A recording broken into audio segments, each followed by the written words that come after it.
One life is not enough, भाग एक राजा की शुरुआत। हर जीवन एक कहानी है, लेकिन कुछ कहानियां इतनी रंगीन होती हैं कि उन्हें एक जीवन में समेटना मुश्किल हो जाता है। यही कहानी है नटवर सिंह की, एक राजा के बेटे, एक राजदूत के सफर और एक राजनेता की आत्मा की। साल था 1931। राजस्थान के भरतपुर रियासत में जन्म हुआ कुंवर नटवर सिंह का। राजसी माहौल, ऊंची परवरिश और अंग्रेजी शिक्षा, ये सब उनके जीवन की नींव थे। पर यह कहानी सिर्फ विलासिता की नहीं, यह कहानी है संघर्ष की, मोहभंग की और एक ऐसे व्यक्ति की जो सत्ता के बहुत करीब रहा और कभी-कभी उससे बहुत दूर भी। नटवर सिंह ने शुरुआत की विदेश सेवा से। इंडियन फॉरेन सर्विस 1953 बैच के अफसर बने। चीन से लेकर अमेरिका तक उन्होंने कई अंतर्राष्ट्रीय मंचों पर भारत का प्रतिनिधित्व किया। लेकिन असली मोड़ तब आया जब वे राजनीति की गलियों में दाखिल हुए। पंडित नेहरू, इंदिरा गांधी, राजीव गांधी, इन सबके साथ उनका रिश्ता सिर्फ राजनीतिक नहीं बल्कि व्यक्तिगत भी था। लेकिन हर रिश्ता आसान नहीं होता, और खासकर तब जब आप सच्चाई को छुपा नहीं सकते। उन्होंने खुलकर बताया कि कैसे कांग्रेस पार्टी में अंदरूनी राजनीति होती है, कैसे हाँ में हाँ मिलाना जरूरी हो जाता है और कैसे सच बोलने वाले को किनारे कर दिया जाता है। राजीव गांधी के साथ उनके रिश्ते में आई दरार, इंदिरा गांधी की हत्या के बाद का सन्नाटा और फिर मनमोहन सिंह सरकार में बतौर विदेश मंत्री उनका विवादों में आना, ये सब एक आम आदमी की कहानी नहीं, एक अंदर के आदमी की गवाही है। उन्होंने कहा, एक जीवन काफी नहीं है, क्योंकि जब आप सत्ता के इतने करीब होते हैं तो जिंदगी कई रूप लेती है। कभी आप मोहरे होते हैं, कभी खिलाड़ी, लेकिन हर चाल का असर आपकी आत्मा पर पड़ता है। कुछ रिश्ते शब्दों से नहीं, समय और अनुभवों से बनते हैं। ऐसा ही रिश्ता था नटवर सिंह और इंदिरा गांधी के बीच, सत्ता, आदर्श और विश्वास का। साल 1966, लाल बहादुर शास्त्री के निधन के बाद जब कांग्रेस की राजनीति में घमासान मचा, तब अचानक एक नाम उभरा, इंदिरा गांधी। कई लोगों ने उन्हें गूंगी गुड़िया कहा था, पर नटवर सिंह जानते थे यह महिला भीतर से फौलाद है। उन दिनों नटवर सिंह विदेश सेवा में थे, लेकिन इंदिरा गांधी की राजनीति ने उन्हें गहराई से प्रभावित किया। धीरे धीरे वह उनके सलाहकार बनते गए, कभी आधिकारिक रूप से, कभी व्यक्तिगत रूप से। नटवर सिंह के शब्दों में, इंदिरा जी सिर्फ प्रधानमंत्री नहीं थीं, वो एक सोच थीं, साहसी, अकेली और बेहद राजनीतिक। वो कहते हैं कि इंदिरा गांधी को एक सच्चा सलाहकार चाहिए था, जो चापलूस न हो, जो डरता न हो। और यही वजह थी कि उन्होंने कई बार नटवर सिंह की बातों को अहमियत दी। कई अंतर्राष्ट्रीय दौरों पर वो उनके साथ गए, उन्हें नजदीक से देखा, एक मां, एक नेता और एक अकेली योद्धा के रूप में। पर हर रिश्ता जो सत्ता से जुड़ा होता है वो नाजुक भी होता है। नटवर सिंह बताते हैं कि इमरजेंसी के दौर में वो इंदिरा गांधी से सहमत नहीं थे, पर खुलकर बोल भी नहीं सकते थे, क्योंकि तब एक गलत शब्द पूरे करियर को तबाह कर सकता था। फिर आया 1977 चुनाव में करारी हार। इंदिरा गांधी सत्ता से बाहर थीं, पर नटवर सिंह का विश्वास उनके साथ खड़ा रहा। तब जब सभी साथ छोड़ रहे थे, नटवर सिंह उनके साथ थे। यही था असली संबंध की कसौटी। वो वक्त था जब सत्ता चली गई थी, पर दोस्ती रह गई थी। और वो दोस्ती मुझे राजनीति से ऊपर एक इंसानियत का सबक सिखा गई। इंदिरा गांधी की हत्या के बाद जब उनका पार्थिव शरीर राजघाट की ओर ले जाया जा रहा था, नटवर सिंह मौन खड़े थे, भीतर टूटे हुए, बाहर शांत। मैंने एक नेता को नहीं, एक मार्गदर्शक को खोया था। अगला भाग तैयार है। भाग 3, राजीव गांधी और टूटता भरोसा, जिसमें दिखेगा कि कैसे रिश्ते राजनीति में बदलते हैं और कैसे सत्ता सबसे करीबी लोगों को भी दूर कर देती है। राजनीति में रिश्ते अक्सर छाया की तरह होते हैं, धूप में साथ, अंधेरे में अलग। और यही हुआ नटवर सिंह और राजीव गांधी के साथ। इंदिरा गांधी की हत्या के बाद देश गम और गुस्से से कांप रहा था, और उसी आग के बीच एक नया नेता उभरा, राजीव गांधी। एक पायलट जो राजनीति में अनिच्छा से आया था, अब देश की बागडोर उसके हाथों में थी।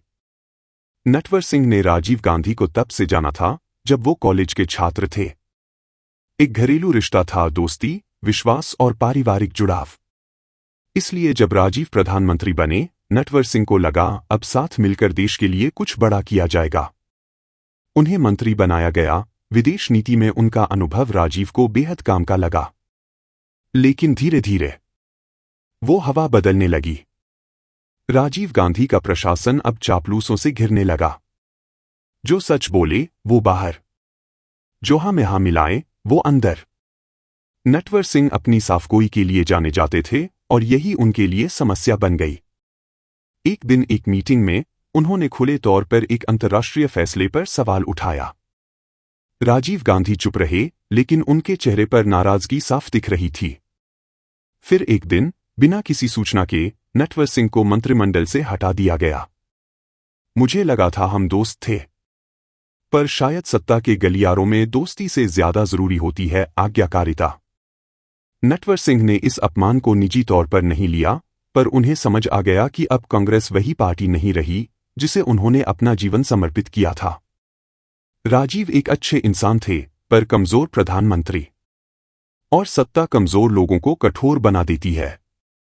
यही था एक गहरे रिश्ते का अंत, बिना शोर, बिना शब्द। एक विश्वास जो चुपचाप टूट गया और एक नेता जो अब बाहर खड़ा था। अगला भाग 4, विदेश मंत्री और वोल्कर रिपोर्ट विवाद।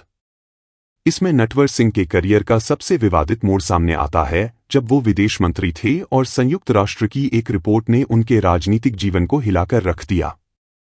राजनीति में चरम सफलता और चरम अपमान, दोनों एक ही सिक्के के दो पहलू हैं। नटवर सिंह ने जो चढ़ाव देखा था, अब वक्त था उतार का, और ये उतार बेहद तीखा था। साल था 2004। यूपीए की सरकार बनी थी और डॉक्टर मनमोहन सिंह देश के प्रधानमंत्री बने। लेकिन सत्ता के पीछे असली ताकत थी सोनिया गांधी।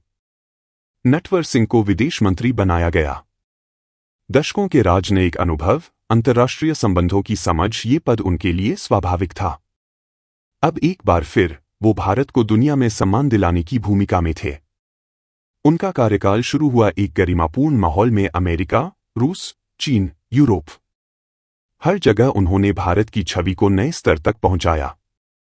लेकिन किस्मत को कुछ और मंजूर था। अक्टूबर 2005, संयुक्त राष्ट्र की वोल्कर रिपोर्ट ने दुनिया को हिला दिया। यह रिपोर्ट इराक के ऑयल फॉर फूड स्कैम पर थी। रिपोर्ट में दावा किया गया कि कुछ भारतीय संस्थाओं और लोगों को इराक के तानाशाह सद्दाम हुसैन से तेल का अवैध लाभ मिला। और इसी रिपोर्ट में एक नाम था नटवर सिंह का। मीडिया में तूफान आ गया। चैनलों की सुर्खियां थीं, क्या भारत का विदेश मंत्री भ्रष्टाचार में शामिल है? विपक्ष गर्जने लगा, कांग्रेस में भी हलचल थी। नटवर सिंह स्तब्ध थे, उन्होंने इसे सिरे से नकारा। उनका कहना था, मुझे बलि का बकरा बनाया जा रहा है। मैंने कुछ भी गलत नहीं किया। ये पूरी तरह एक राजनीतिक षड्यंत्र है। पर कांग्रेस पार्टी ने उन्हें अकेला छोड़ दिया। उनसे पहले विदेश मंत्रालय छीना गया, फिर कुछ ही समय बाद उन्हें मंत्रिमंडल से हटा दिया गया। मैंने पूरी ईमानदारी से देश की सेवा की, पर अंत में मेरी ही पार्टी ने मुझे गुनहगार बना दिया। यह घटना नटवर सिंह के जीवन की सबसे कड़वी याद थी। उन्होंने कभी कल्पना नहीं की थी कि कांग्रेस, जिसे उन्होंने अपनी जवानी और जीवन समर्पित किया, वही पार्टी उन्हें इस तरह बाहर निकाल देगी। इसके बाद उन्होंने पार्टी से इस्तीफा दे दिया। वर्षों का रिश्ता एक रिपोर्ट की कलम से टूट गया। कभी जो दरबार में सबसे करीब था, अब दरवाजे से बाहर खड़ा था। यही होती है राजनीति, जहां न तो दोस्ती स्थायी होती है, न ही दुश्मनी। अगला भाग 5, आत्मचिंतन और राजनीतिक विदाई। जहां नटवर सिंह सत्ता से दूर होकर अपने जीवन का लेखा जोखा करते हैं, एक सोच, एक विवेचना और कई अधूरे सवालों के साथ। कभी कभी जब जिंदगी का कोलाहल थमता है, तब आत्मा बोलती है। और नटवर सिंह ने जब सत्ता, शोहरत और विवाद सब पीछे छोड़ दिए, तब उन्होंने सुनी अपने भीतर की आवाज। विदेश मंत्री के पद से हटाए जाने और कांग्रेस से किनारा करने के बाद नटवर सिंह राजनीति से पूरी तरह कट गए। एक लंबी चुप्पी, एक लंबा सन्नाटा। पर यह चुप्पी पराजय की नहीं थी। यह चुप्पी थी आत्मचिंतन की, आत्मनिरीक्षण की। उनका कहना था, राजनीति में मैं आया था देश की सेवा के लिए, पर अंत में राजनीति ने मुझसे मेरा आत्मसम्मान छीन लिया। वो अब किताबों में डूबने लगे। इतिहास, कूटनीति, साहित्य, इन सब में उन्हें शांति मिली। उनका घर अब एक पॉलिटिकल वॉर रूम नहीं रहा, बल्कि एक लाइब्रेरी बन गया जहां अतीत के पन्ने खुलते थे और वे अपने अनुभवों को लिखने लगे। और तब उन्होंने लिखी ये किताब, one life is not enough, जो सिर्फ एक आत्मकथा नहीं, एक यात्रा है। सत्ता से शिखर तक, फिर शिखर से शून्य तक। यह किताब उनके अनुभवों का आईना है, जिसमें दोस्ती, विश्वासघात, देशभक्ति और अंततः आत्मबोध झलकता है। मैंने नेहरू को देखा, इंदिरा को जाना, राजीव के साथ चला और सोनिया के साथ लड़ा, पर अंत में मुझे खुद के साथ अकेले रहना पड़ा। यही राजनीति है जो जितना पास आता है उतना ही दूर भी कर देता है। आज जब नटवर सिंह पीछे मुड़कर देखते हैं तो उन्हें कोई पछतावा नहीं, क्योंकि उन्होंने सब कुछ देखा, राजशाही और लोकतंत्र, विदेश नीति और घरेलू साजिशें, सत्ता और निष्कासन। और यही अनुभव उन्हें बाकी राजनेताओं से अलग बनाता है। एक राजदूत, एक मंत्री, एक लेखक और सबसे बढ़कर एक प्रेमी पाठक इतिहास का। शायद एक जीवन सच में पर्याप्त नहीं होता, पर अगर वह जीवन सच्चाई और साहस से जिया जाए तो उसकी गूंज हमेशा बनी रहती है। जिंदगी की इस कहानी में मैंने आपको उन पन्नों से मिलवाया जिन्हें मैंने जिया है, न कि सिर्फ लिखा है। राजनीति की ऊंचाइयों से लेकर आत्मा की गहराइयों तक। ये सफर आसान नहीं था। अगर मेरी कहानी ने आपको कुछ महसूस करवाया हो, सोचने पर मजबूर किया हो, तो शायद मेरी ये जिंदगी थोड़ी और कीमती हो गई है। क्योंकि एक जिंदगी वाकई काफी नहीं है। अगर आपको ये ऑडियो बुक पसंद आई हो तो लाइक जरूर करें, कमेंट में अपने विचार लिखें और ऐसे ही कहानियों के लिए हमारे चैनल को सब्सक्राइब करना न भूलें। बेल आइकन दबाएं ताकि अगली कहानी सबसे पहले आप तक पहुंचे। शुक्रिया और मिलते हैं अगली आवाज में एक नई कहानी के साथ।